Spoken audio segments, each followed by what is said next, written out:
looking for.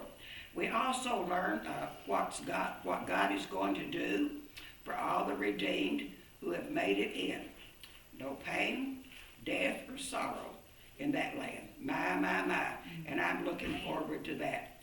Now, let us see what John has for us here. And let's read in Revelations. We're going to read in chapter 21, verses 9 through 14. Now, I don't know if we'll get through this tonight or not, but I hope we can. Let's see, 9 through 14. Sister Melissa, go ahead and get that 9th verse. And there came into me one of the 7 angels, which had the 7 vials full of the 7 last plagues, and talked with me, saying, Come hither, I will show thee the bride, the Lamb's wife.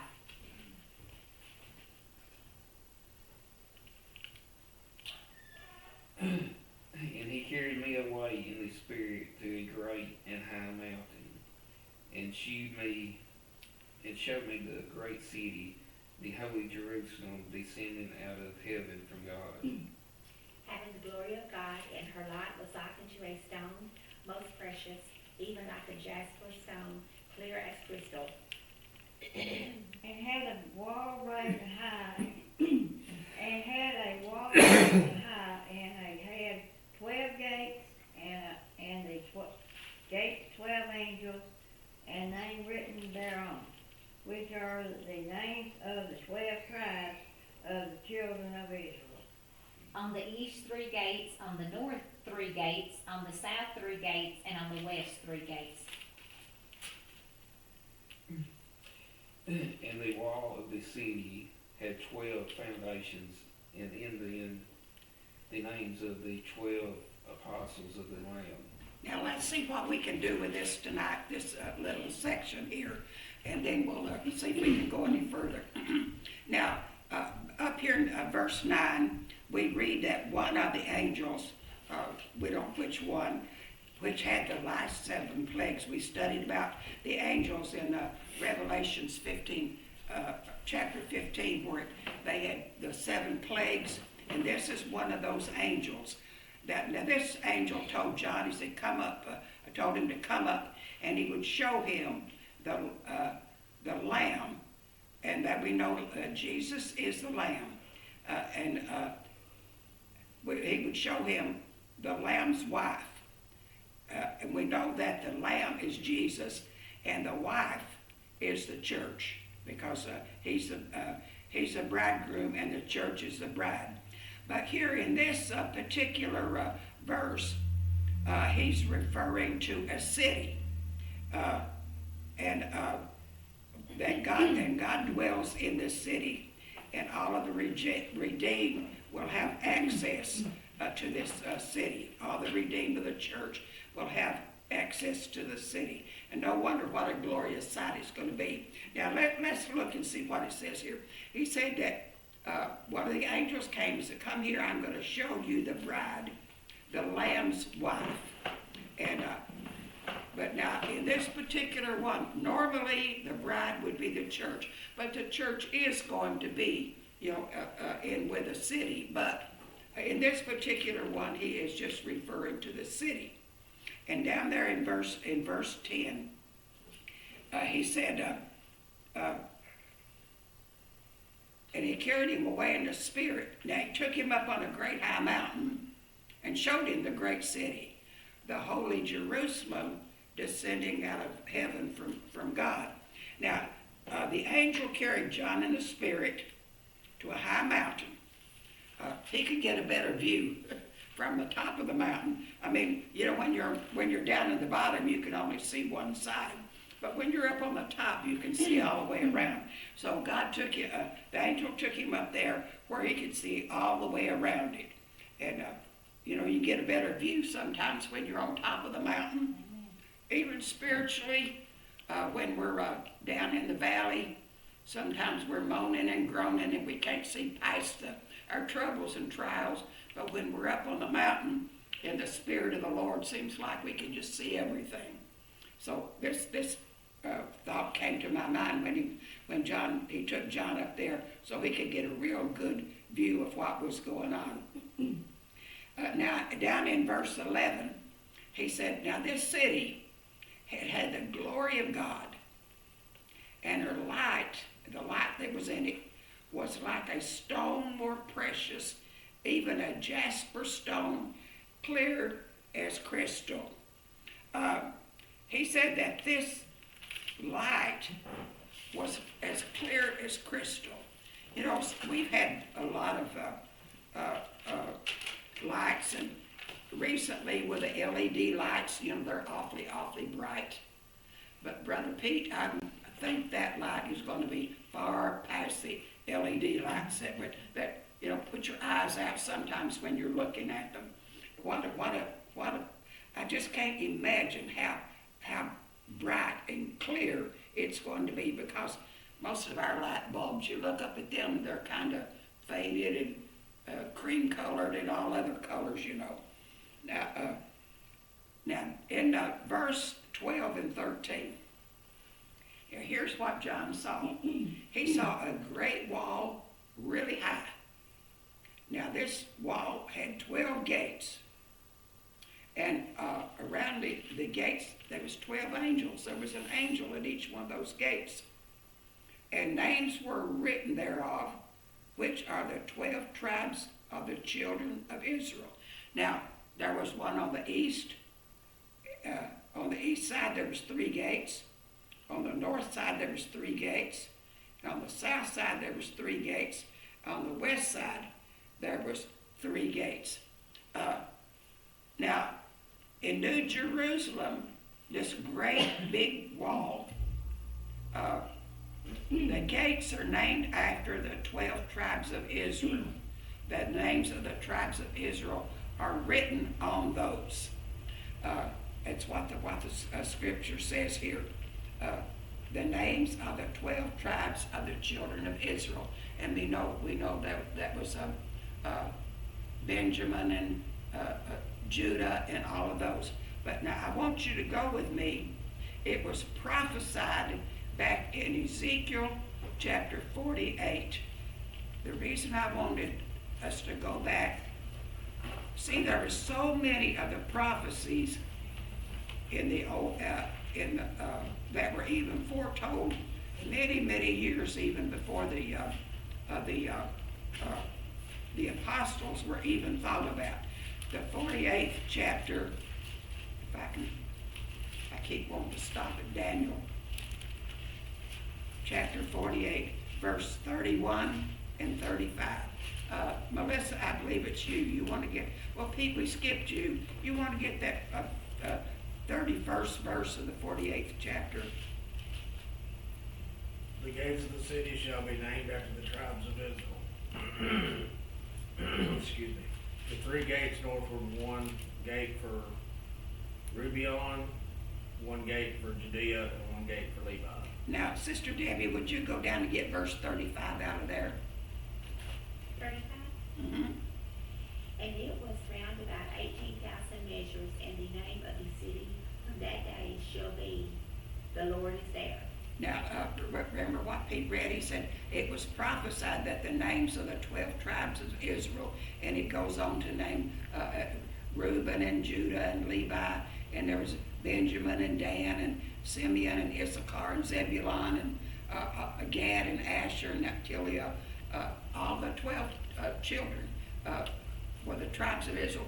God had a special place in his heart for the 12 tribes of Israel. Now, I don't know how this little nugget that I dug up the other day is going to even relate to Revelations.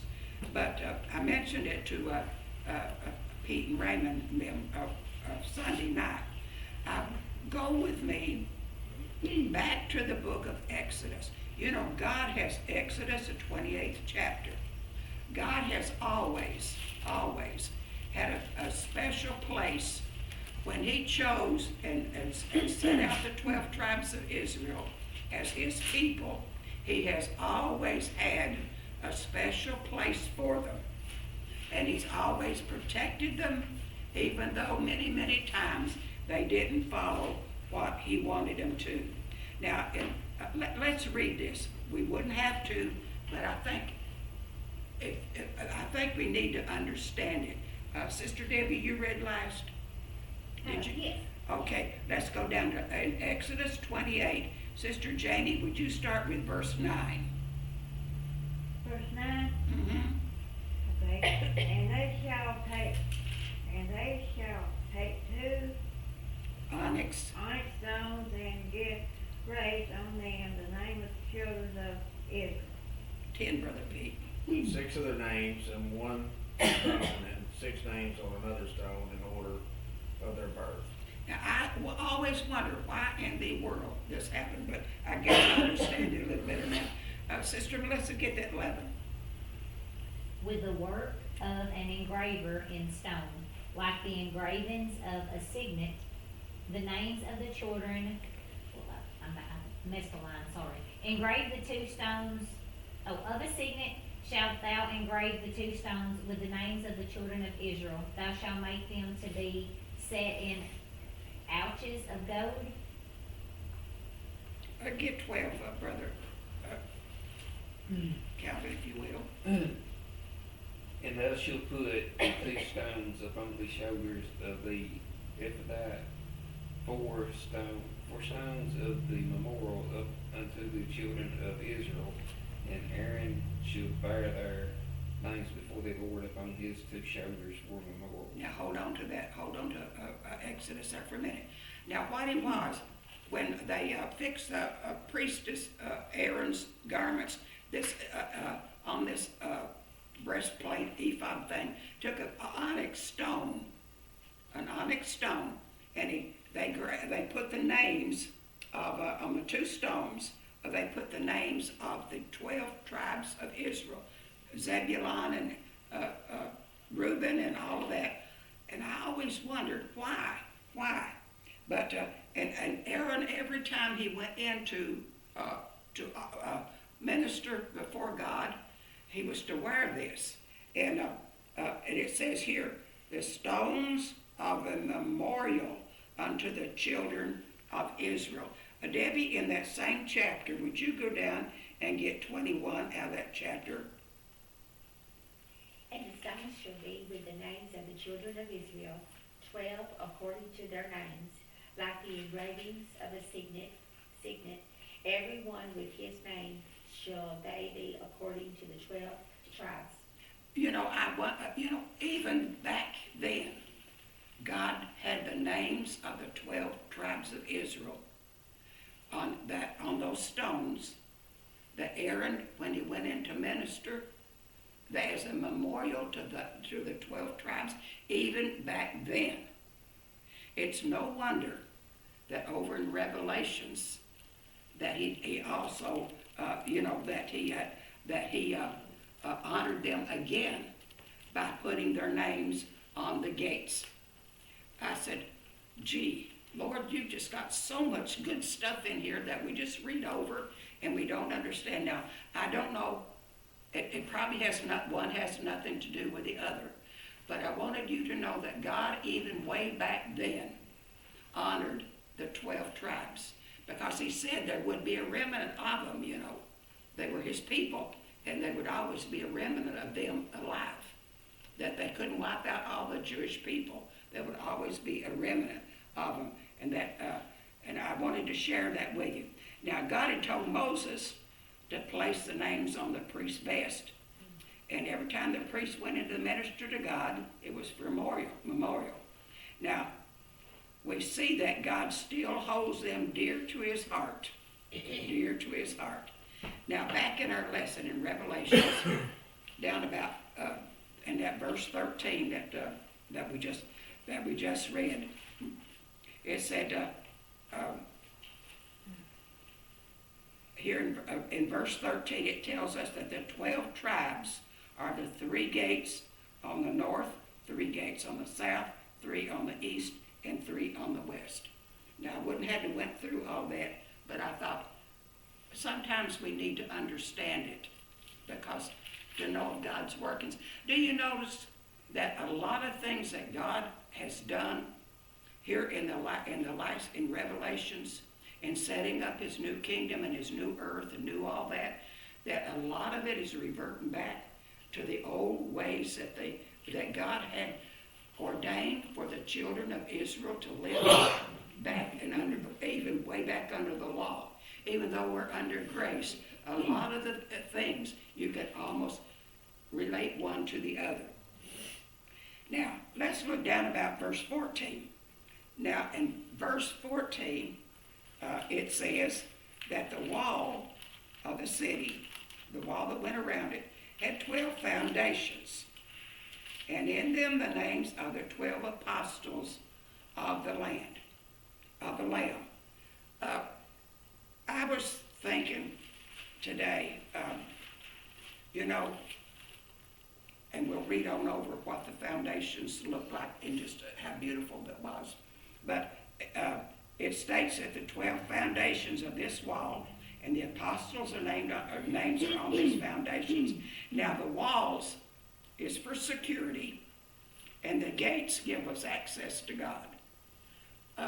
Most of their temples and their cities did have walls around them, even when they built them, even back under Moses' day and Aaron's day and Solomon's day, they built a wall around it. Now the apostles did build up on the foundation. Now I want you to notice that the apostles built up on the foundation that Jesus laid, and we're supposed to be doing the same. Jesus laid the foundation, and he started the foundation. Now and we're supposed to be building up on Jesus' foundation, so that we'll be able to get to that city and see those 12 foundations, and we'll get into that a little bit in a minute. Now let's look at Matthew chapter 16, verse 17 and 18.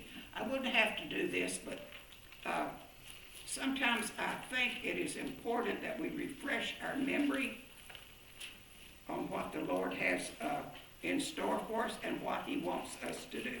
Matthew chapter 16, verse 17 and 18. I don't know whose time it is. Is it yours, Debbie? I don't know. Would you go ahead and read verse 17 out of the 16th chapter of Matthew? Okay. And Jesus answered and said unto him, Blessed art thou, Simon Bar-Jonah, for flesh and blood hath not revealed it unto thee, but my Father which is in heaven. Sister Janie, get verse 18. And I say also unto thee, that thou art Peter, and upon this rock I will build my church, and the gates of hell shall not prevail against it. You say, Sister Shirley, why did you throw that in there? Well, you know me, I'm off and running sometimes. Now, Jesus told Peter, now this is the church, and the church's foundation. We're not talking about the wall of the city. We're talking about the church that we're living in today. Not just this little church, but the worldwide church. The foundation that it should be built on is a foundation of Jesus Christ. And Jesus told Peter that upon this rock, it wasn't a rock, it was the knowledge that Peter had gained there, that Jesus was the Christ, the Son of the living God, that Jesus was the Messiah. That was the foundation of the church right there. For Peter to recognize that, and God, and he told Peter, he said, flesh and blood didn't reveal this to you, but my Father in heaven. So are you on that foundation? Now we better be on that foundation, Brother Dale, if we want to get over here and see this foundation that the Lord has got in store for us over in Revelations there. Now it was based on that. He also said in Matthew 19:28 that he would sit, that the apostles would sit on 12 thrones judging the 12 tribes of Israel. I just threw that in for good measure. Now, let's go back to our lesson. Anybody got any comment before we go further? Let's see what we can do with the rest. I was hoping we'd be able to get through this, but I don't know. Is it you, Brother Pete, I believe? Yeah. Would you start with verse 15? Let's read verses 15. Let's read verses 15. Well, let's read through 23 anyway. Maybe we'll get there. And he who talked with me had a golden reed to measure the city, its gates, and its walls. And the city lieth foursquare, and the length is as large as the breadth. And he measured the city with the reed, 12,000 furlongs. The length and the breadth and the height of it are equal.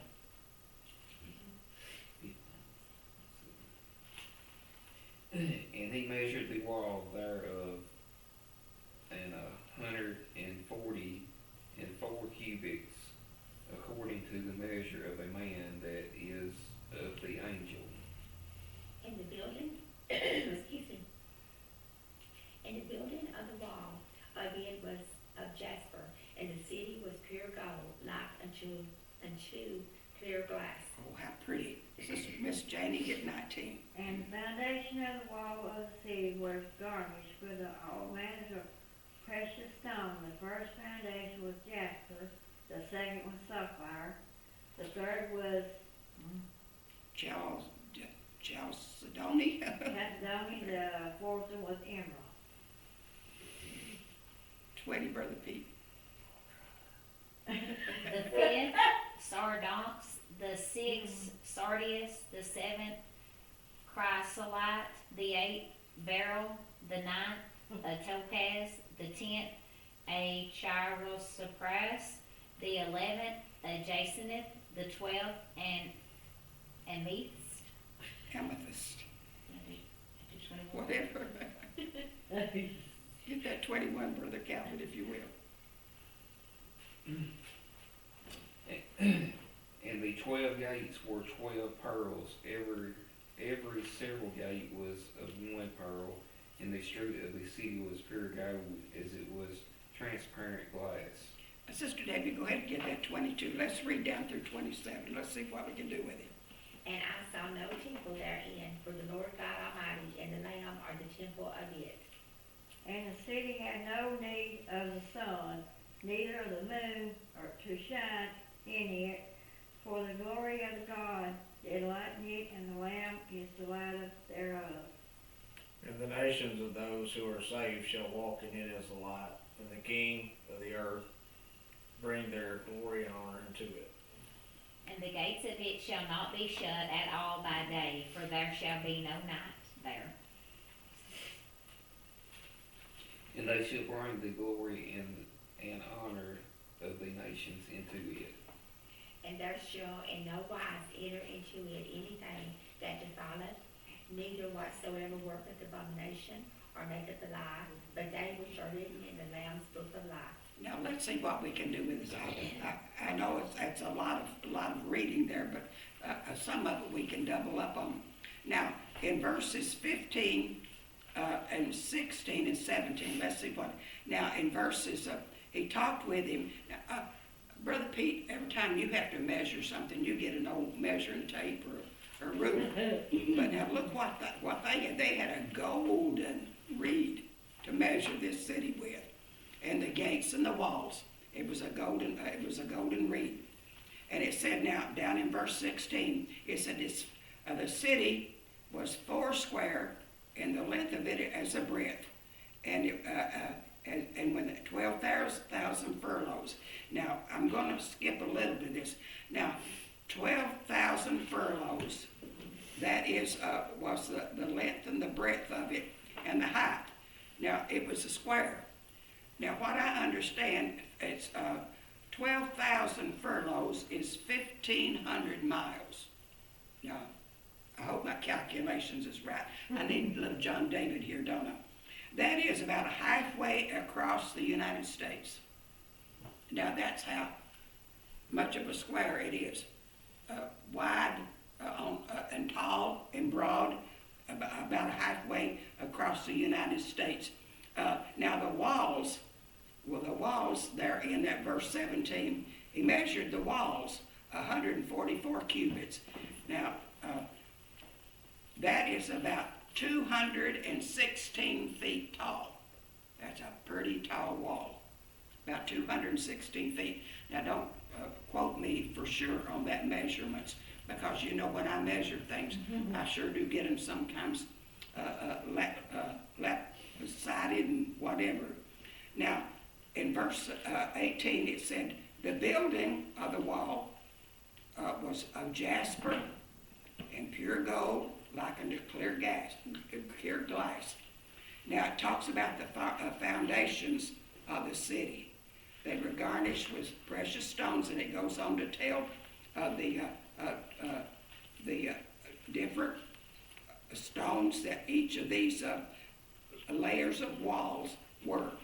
You know, whether they were crystallite, they were jacinth, they were amethyst, they were emeralds. Can you just imagine? Now, when we get a little bitty diamond or a little bitty pearl, we think that is so pretty.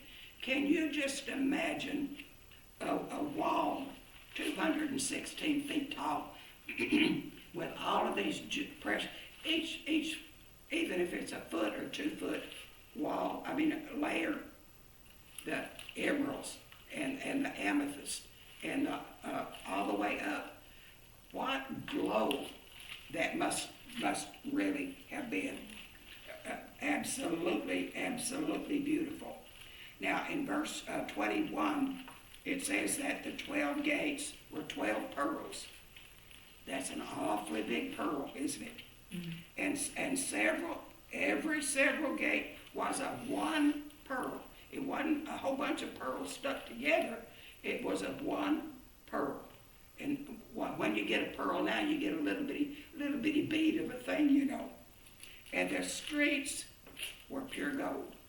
No more blacktop, no more cement, no more gravel, and thank goodness no more dirt. It's going to be pure gold. And that gold is going to be so pure that it's like transparent glass. Oh my. Brother Pete, I don't think they'll let me even walk on that. I don't know if I want to put well, the Lord's going to give us clean feet anyway, so we can walk on it, Sister Debbie. What a place that is going to be. What a place. Now, down in verse 22, John said, I didn't see no temple. In other words, there was no like they had in the old Bible under Solomon, the temple where they went in to worship and all of that. Like a church house, for other words, a sanctuary or whatever. There wasn't one there. And I thought, But look what it says. For the Lord God Almighty and the Lamb, they're the temple of it. They won't need a building for you to run into. They won't need big old steps for you to have to go up. It'll be God and the Lamb. What a place. I cannot imagine. I just cannot imagine. When they sing that song, can you only imagine what a place it would be with everything so pure and no deceit and no harm and no death? Can you just imagine? Now down in verse 23, and the city had no need of the sun, neither the moon, to shine it, for God did lighten it, and the Lamb is the light thereof. Oh, what a place, what a place. And the nations, this would be all of the saved, and would be like the, I would say the 12 tribes of Israel, the nations of each one of them, because each one of them was a head of a nation, shall walk in the light of it, and the kings of the earth do bring glory and honor into it.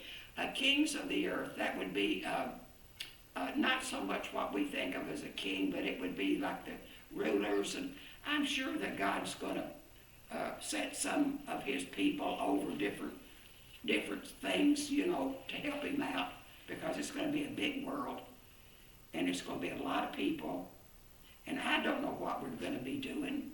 I don't know. I don't think we'll just be flying around, just flying around doing nothing. I think that God's gonna let each one of you maybe live in a place that you would like to be. I know somebody that likes to live in the woods. And maybe God's got a beautiful little forest sitting over there with You know, church golden color. oh my, but isn't it, what an amazing place. And another thing, these gates shall not be shut at all, day and night, for there's no night there. It's going to be daylight all the time, Brother Dale. I don't know about sleeping. Of course, some of us can sleep in the daylight anyway. It doesn't matter. But there's going to be no night there, and there won't be no gates, because we'll have complete access to the Lord. And they shall bring the glory and honor of the nations into it. Sister Debbie finished it up. It says, no wise nothing is going to be able to come in to defile it whatsoever. Nothing that worketh abomination, nothing that makes a lie, nothing that's anything contrary to the word of the Lord, but only the ones will be there, the ones with their names that are written in the Lamb's Book of Life, which we studied back just a little bit back. Now, I want to go back. We've got just a minute or two here. Let's see what the prophet Isaiah prophesied here. Let's go back and pick up Isaiah 24 and 23. Wouldn't have to do this, but I studied it. So, Pete, would you get that? Let's pick on you here. Isaiah 24 and 23. Then the moon will not be disgraced, and the sun ashamed, for the Lord of hosts will reign. Even Isaiah here in that 23rd verse, it's Isaiah said the moon is confounded, the sun is shamed. There won't be no need of it, because the Lord's going to reign in Mount Zion, in Jerusalem. Now, hold on to your Isaiah. Melissa, go to Isaiah 35, and let's read verse 8, 9, and 10. 35. And an highway shall be there, and a way, and it shall be called the way of holiness. The unclean shall not pass over it, but it shall be for those, the wayfaring men, though fools shall not err therein. Calvin, get 9. No lion shall be there, no any ravenous beast shall go up thereon. It shall not be found there, but the redeemed shall walk there. Debbie, get verse 10, if you will. And the ransom of the Lord shall return, and come to Zion with songs and everlasting joy upon their heads. They shall obtain joy and gladness, and sorrow and sighing shall flee away. Look what we're going to have. Melissa, that's just the way right down your alley. Zion with songs and everlasting joy upon their heads. Now let's go one more. Let's go to the 60th chapter of Isaiah. Isn't it amazing how God used the great prophet Isaiah, the 60th chapter? Let's look at verse 19 and 20. Verse 19, Mm-hmm. the sun shall be no more for light by day, neither for brightness shall the moon give light unto thee. But the Lord shall be unto thee an everlasting light, and our glory, thy God, thy glory. Brother Pete, would you finish up with that verse 20? Your sun shall no longer go down, nor your moon withdraw itself, for the Lord will be your everlasting light, and the days of your mourning shall be ended. Now, over in that city, the sun won't be any need of it, and the moon. And you know, when I looked and we read that last part, for the Lord shall be thine everlasting light, and the days of thy mourning shall be ended. That will happen when we get over in this beautiful city that we're talking about. But you know, if we will walk in the light of the Lord today, right today, he will make a lot of our mourning and a lot of our sorrow, he'll take it away. If we're walking in his way and in his light and on the path that he's set for us in this lifetime. Because if we err from the way, we're going to pay the cost. You know, but if you're living for the Lord and doing the very best you can. Now, not that troubles and trials won't come your way. That's just nature. That's nature. But if you're walking in the light of the Lord, even in today's light, it will be 100% better for you. Because God will guide your footsteps and make it a lot easier. But over here in Revelations, in the 21st chapter, when it talked about the new heaven and the new earth, what a city that is going to be. Don't you want to go? Yes. Yes. Don't you want to go? That's the main thing. Be ready to go. I'm so glad that each one of you come tonight. I know this was a lesson that was pushed a little hard, but I wanted to get through that so we could get over it. Now, our next lesson will be the 22nd chapter of Revelations, and that is some admonishments that John is going to give to us about how to get to that city. And I haven't forgotten that I promised to do a recap for you. I haven't forgotten that. So maybe in 2 more lessons, we might be able to finish Revelations. What a day. What a day. Okay, Sister Melissa.